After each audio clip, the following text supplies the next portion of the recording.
Shabbat Shalom. Do I look older to you this week than I did last week? Thank you. That's my opportunity for you to say to me, thank you very much. So just yesterday, Neil Diamond and I celebrated our birthdays together. I mean, we weren't together, but it was Neil Diamond's birthday yesterday, as it was mine. Somehow he doesn't age at all, but me, what are you going to do? Every day is a little bit older. So I've been thinking now about aging. It's that time of year for me. It's dark outside. My birthday comes. I've been thinking a lot about aging. So this week that I'm thinking about aging and mindful of my own process of aging, I actually came across an interesting article. Apparently there is a church. This is a true story that actually happened. There's a church in Minnesota that is struggling with the same things that every member-based organization struggles with, which is kind of the tension between the veteran members of the organization and the newer members, which is, of course, code for the old members and the young members. And like many a faith-based organization, this church noticed that they were having a hard time recruiting young members. Right? They were having a hard time recruiting younger people. And so this church came up with a novel idea. And it announced, as the board was taken over by these younger members looking to grow the younger membership, the church came up with a novel idea that it was going to close and reopen 2 months later after having kicked out all of the old people and starting over as a young church. This was their idea. In order to recruit more young people, they were going to kick out all of the old people and start over with the idea of a young church. Now, of course, then I thought about us here at Zedek. And I said, well, us, all of our veteran members, our older members, each and every day just get smarter, more beautiful, and more meaning each and every day. So this would never work for a synagogue such as ours. You can direct, by the way, all the donations to the Rabbi Starr discretionary fund if you want, now that I've said that. But what it got rid of all of their old people in order to innovate as a younger synagogue. So again, I've been reflecting on this idea of aging. What does it mean to age? And if we look at, for example, what our Mishnah tells us in Pirkei Avot, and you're welcome to turn with me in your Sidurim, I'm in your blue prayer books, on page 276. And we think about this idea of aging, again, page 276. We're in the Mishnah in Pirkei Avot. You're in the 5th chapter in Mishnah 23.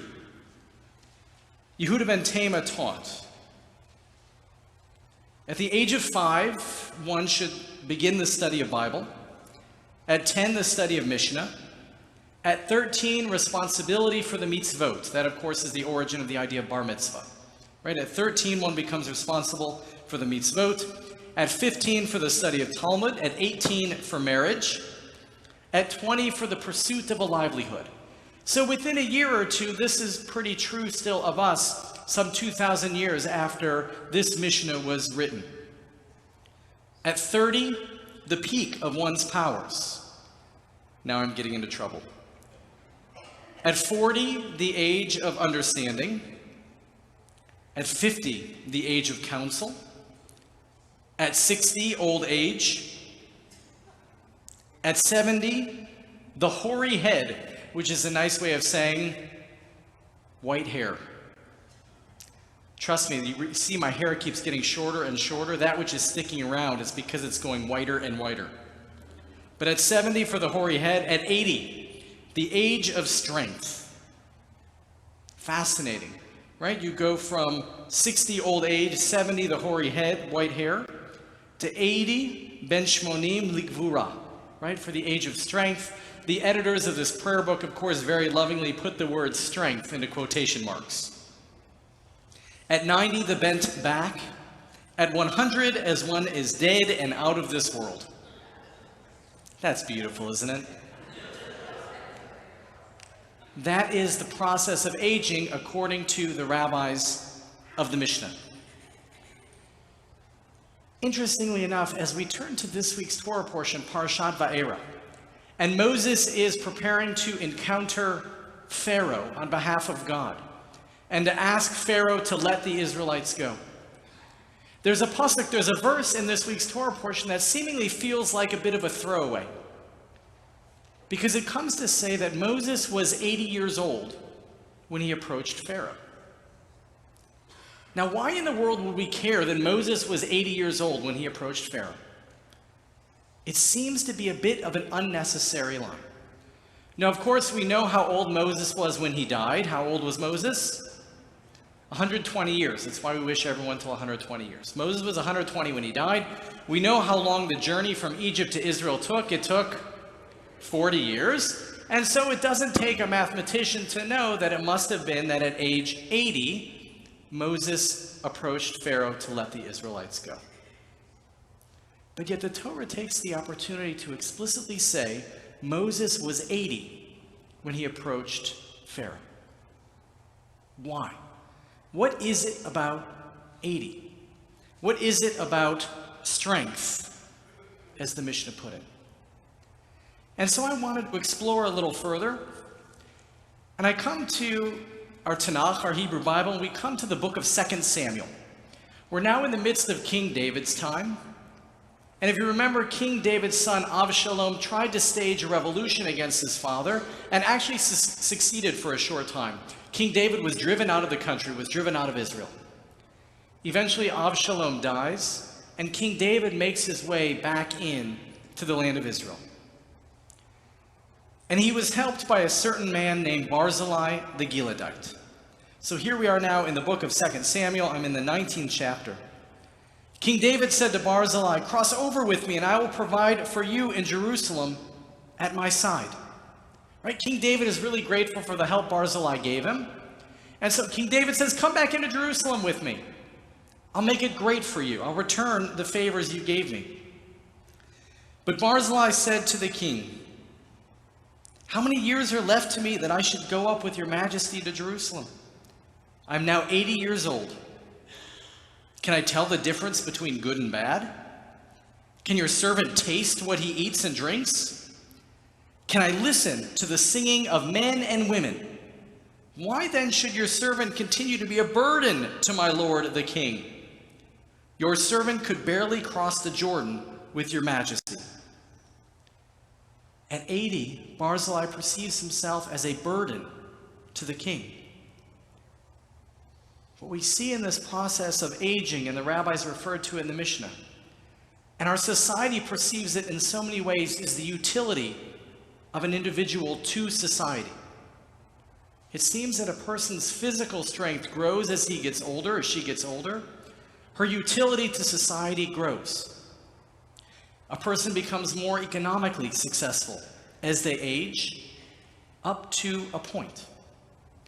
And at some point, it seems that when a person's physical prowess diminishes, their economic prowess diminishes, their utility to society begins to decline.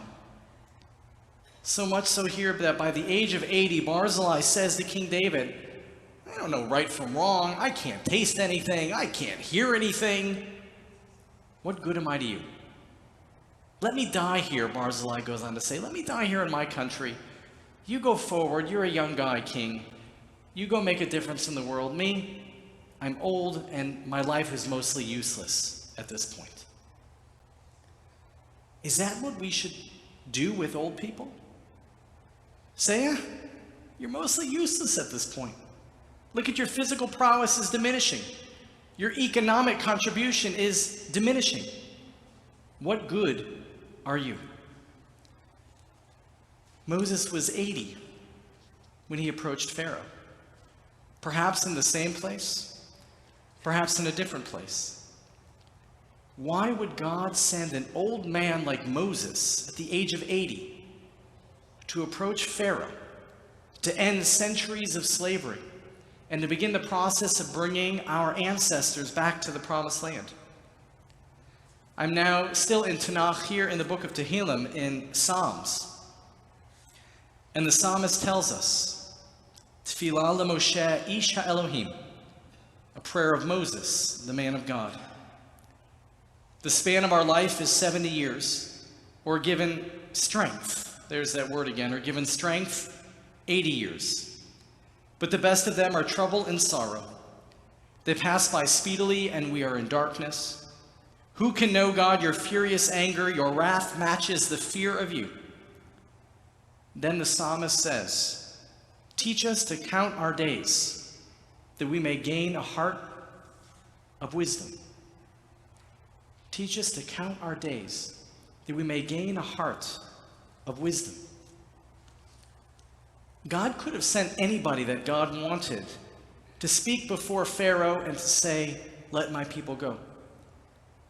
But God chose an 80-year-old man. Why 80 years old? Perhaps if God would have sent a 30-year-old or a 40-year-old, Pharaoh would have felt truly threatened for war. Perhaps if God had sent the 100-year-old, Pharaoh would have felt totally unthreatened. But God chose an 80-year-old man.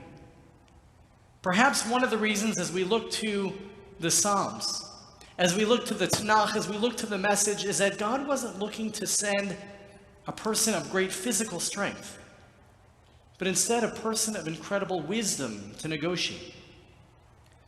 Now, in earlier Pharaoh, in Genesis, at the end of Genesis, we actually see that Pharaoh comes to honor old people.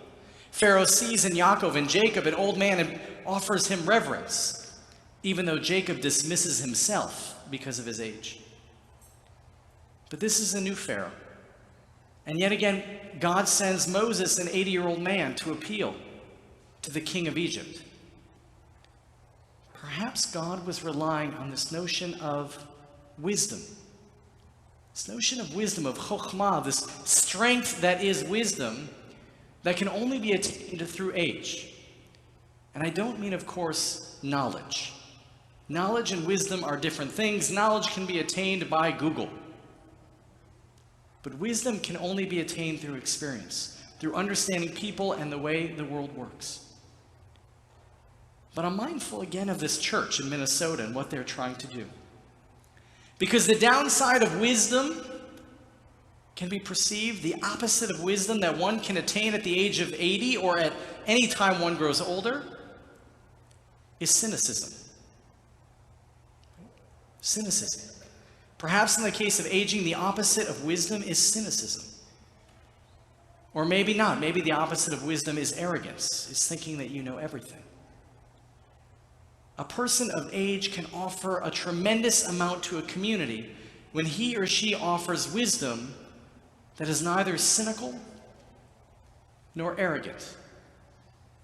And it's a fine balance to try to achieve.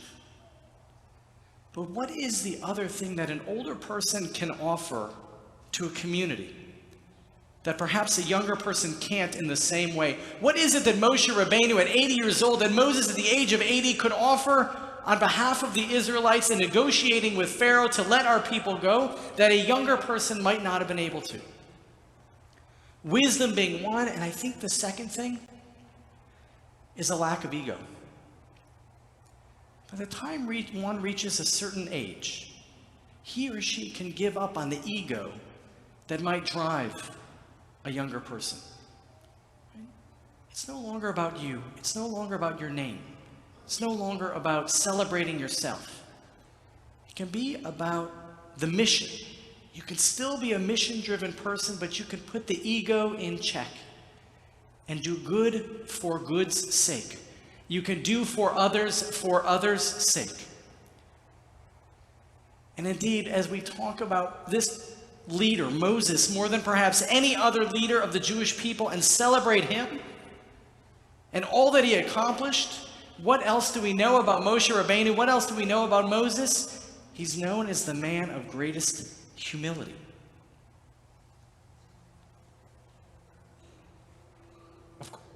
The opposite of humility that an old person can try to express when he or she is not able to put their ego in check is power.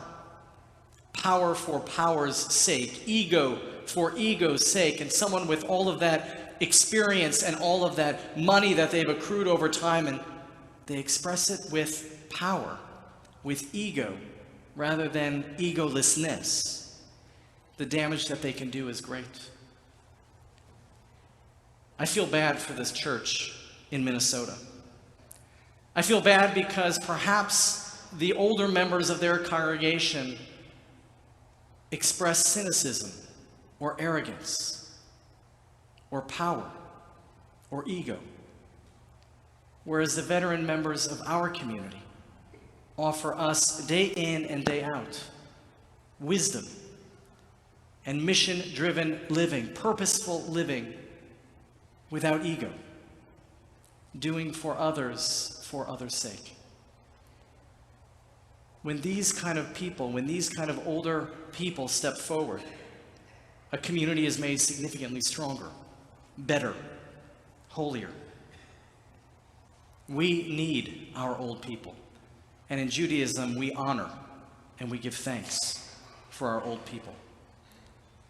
Now, of course, I'm reminded of the story of a particular dean who is standing before his faculty at a particular university, and all of a sudden an angel of the Lord appears to the dean and says, "Dean, I will give you one of these blessings. I will give you the blessing of infinite wisdom. I will give you the blessing of infinite life, or I'll give you the blessing of infinite money. What would you like to take? You have to decide right now." And sure enough, the dean, being a dean, said, "Angel, I want you to give me infinite wisdom."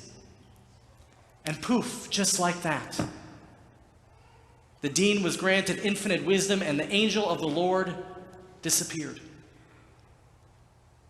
Now his faculty is waiting to hear the first words out of this dean's mouth, now granted infinite wisdom. And after a long pause, what's the first thing they hear? "I should have chosen the money."